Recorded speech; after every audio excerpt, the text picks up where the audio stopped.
In the midst of the health crisis, Brazil has also been plagued by a socio-economic crisis over the past year. The country has record unemployment rate, 20 million Brazilians are going hungry, and inflation is above 10%. We have more details in the following report with our correspondent André Vieira and Sebastián Soto.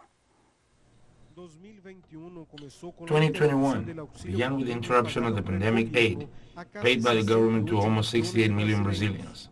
The welfare initiative returned in April, excluding half those who benefited before and paying 4 times less. Then in December, the government launched the Auxílio Brasil program, which excluded more than 22 million families served by the pandemic welfare program last year. 2021 was also the year of record prices for meat and gasoline, and an inflation rate above 10%.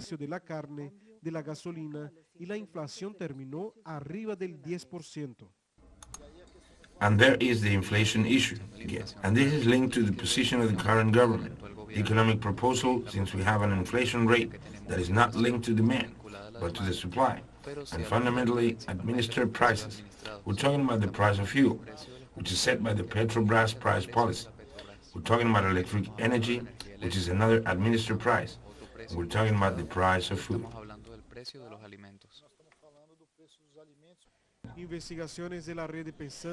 Research by the Pension Network shows that more than 20 million Brazilians are hungry, and that 55% of the country's population is experiencing food insecurity. This rate has increased since the 2016 coup d'etat against former President Dilma Rousseff. In 2021, unemployment reached its highest level in history. There were 14.8 million people out of work in June. Last year ended with 38 million working in the informal economy and almost 13 million unemployed.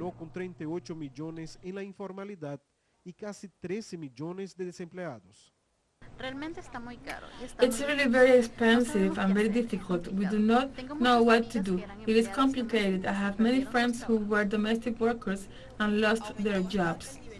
The level of poverty has increased dramatically. The number of people living on the street has also increased. They were already homeless here, but with the pandemic, the number tripled. And all of this is a consequence of the coup that Brazil experienced. It is always good to remember that, because we cannot forget history. When the pandemic began in 2020, more than 220,000 people were living on the streets in Brazil, and according to estimates, this number has increased. Over the past year, rent increased by almost 18%. Monica had to leave her home and begin living in a square. I was living in a place where they increased the rent, and I couldn't afford to pay it, so I ended up on the streets.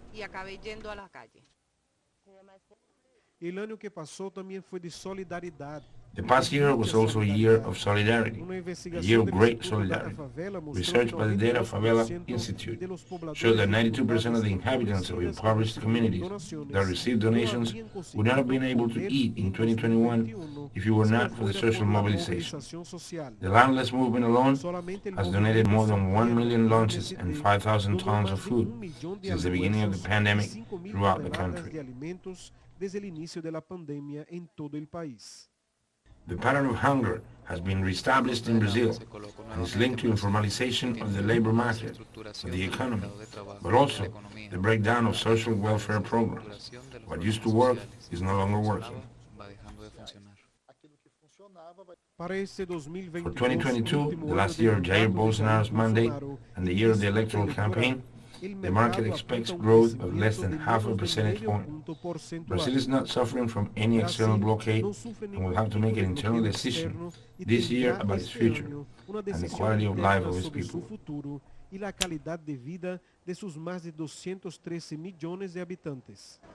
André Vieira e Sebastián, Soto, teleSUR, Rio de Janeiro, Brasil.